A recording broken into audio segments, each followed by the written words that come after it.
நம்ம இன்னைக்கு இந்த வீடியோவில் என்ன பார்க்க போகிறோம் அப்படின்னா ஃப்ளஃபியாக சூப்பராக பஞ்சு போல் ரெடி ஆகிற மாதிரி ஒரு ஆப்பம் ரெசிபி தான் நம்ம இந்த வீடியோவில் பார்க்க போகிறோம். வீடியோவை ஃபுல்லாக பாருங்கள், அப்போ தான் நான் என்னென்ன இன்க்ரீடியன்ட்ஸ் ஆட் பண்ணுறேங்கிறது தெரியும் உங்களுக்கு. நான் இந்த வீடியோவில் ஆப்பம் மெஷர்மெண்ட் எப்படி போடுறதுன்னு இந்த வீடியோவிலேருந்தே காட்டியிருக்கேன். வாங்க வீடியோவில் போய் பார்த்துடலாம். ஃபஸ்ட்டு நான் இட்லி அரிசி ஒரு கப்பும் பச்சரிசி ஒரு கப் எடுத்திருக்கேன். அதுக்கு 1/4 கப் அளவுக்கு உளுந்து எடுத்துகிட்டு நான் ஒரு 1 hour கிட்ட ஊற வச்சுருக்கேன். ஊற வச்சதை நான் மிக்ஸி ஜாரில் தான் எப்பவும் போட்டு அரைப்பேன், கிரைண்டரில் அரைக்க மாட்டேன். நீங்கள் நிறைய பேர் இருக்கீங்க அப்படின்னா இது டபுள் த ரேஷியோ நீங்கள் போட்டுக்கோங்க. இது 2 பேர்த்துக்கு போதுமான அளவு. நான் அரைச்சிட்டேன். அரைச்சி முடிச்சதுக்கப்புறம் அது நல்லா கொரப்பாக இருக்கணும். நீங்கள் பார்த்தீங்கன்னா ரொம்ப மையாக அரைச்சிடக்கூடாது. அதுக்கப்புறம் நம்ம சால்ட்டு போட்டுக்கலாம். தேவையான அளவு சால்ட்டு போட்டு இதை நைட்டு ஃபுல்லாக ஓவர் நைட் வச்சிடலாம். இது காலையில் அப்படியே பார்த்தீங்க அப்படின்னா நல்லா அந்த மாவு நல்லா பொங்கி வந்திருக்கும். இப்போ நீங்கள் பார்த்துட்ருக்கிறது அதுதான். நல்லா அந்த மாவு நல்லா ப்ளஃபியாக பொங்கி வந்திருக்கு. இப்போ நம்ம ஆப்பம் ஊற்ற வேண்டியதான். நல்லா பேட்டர் நல்லா மிக்ஸ் பண்ணி விட்டுக்கோங்க கரண்டி வச்சு. அதுக்கப்புறமா நம்ம ஆப்ப பேனை எடுத்துகிட்டு ஒரு 2 கரண்டி போல் ஆப்ப மாவு ஊற்றிக்கோங்க. அந்த மாவில் உங்களுக்கு தேவையான வாட்டர் நீங்கள் அடிக்டாக ஆட் பண்ணிக்கோங்க.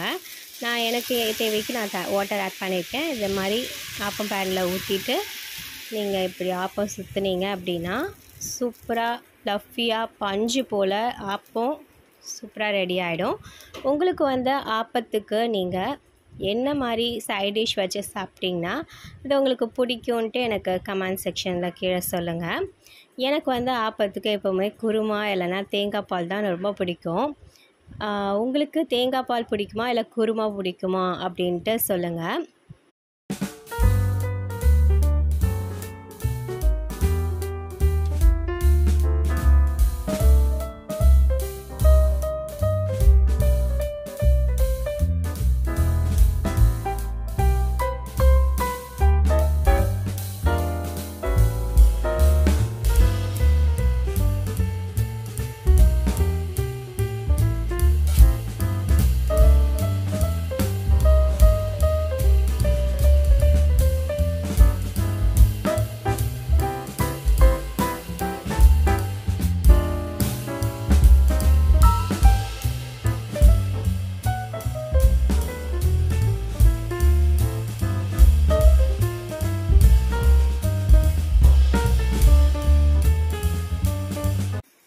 இங்கே பார்த்தீங்களா ஃப்ரெண்ட்ஸ், எவ்வளோ சூப்பராக நல்லா முருகலாக ப்ளஃபியாக ரெடி ஆகிடுச்சின்னு பார்த்தீங்களா? இதை எல்லோரும் கண்டிப்பாக உங்கள் வீட்டில் ட்ரை பண்ணி பாருங்கள். நம்ம ஒரு பிளேட்டுக்கு ஷிஃப்ட் பண்ணிடலாம்.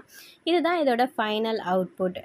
ஆப்பம் புசு புசுன்னு எவ்வளோ பஞ்சு போல் ரெடி ஆகிடுச்சி. ஓரத்துலலாம் நல்லா கிறிஸ்பியாக உள்ளே நல்லா ப்ளஃபியாக ரெடி ஆகிடுச்சின்னு பார்த்தீங்களா? இந்த வீடியோ உங்களுக்கு பிடிச்சிருக்குன்னு நம்புகிறேன். பிடிச்சிருந்தா ஒரு லைக் பட்டன் தட்டி விட்டுருங்க. மறக்காமல் ராரா வ்ளாகை சப்ஸ்கிரைப் பண்ணுங்கள். உங்கள் ஃப்ரெண்ட்ஸ் அண்ட் ஃபேமிலி மெம்பர்ஸ்க்கு என்னோடய வ்ளாகை கண்டிப்பாக ஷேர் பண்ணுங்கள். பக்கத்தில் இருக்க பெல் ஐக்கானையும் டச் பண்ணிக்கிட்டிங்கன்னா அப்போ தான் நான் போகிற ரெசிபிஸ் உங்கள் நோட்டிஃபிகேஷன்ஸில் வரும். இதோட இந்த வீடியோ முடியுது. இன்னொரு வ்ளாகில் இன்னொரு ரெசிபியோடு நான் உங்களை மீட் பண்ணுறேன். அது வரைக்கும் தேங்க்ஸ் ஃபார் வாட்சிங். Tata bye friends. Bye bye. Take care.